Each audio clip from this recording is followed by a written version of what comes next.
Magandang araw po, welcome po sa aking channel, Love9 TV. Nandito po tayo ngayon sa Nasugbu, Batangas kung saan meron po tayong bagong video presentation, isang residential farm property. May lot area po ito na 8,666 square meters. Ito po'y titulado, kaya wala po yung maging problema sa documentation o sa transfer ng title.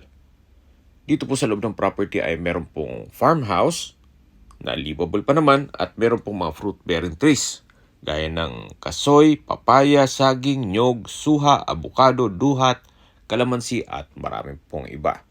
Sa dulo po nitong property ay meron pong piggery o ulbo ng baboy, pero sa ngayon po wala po itong laban.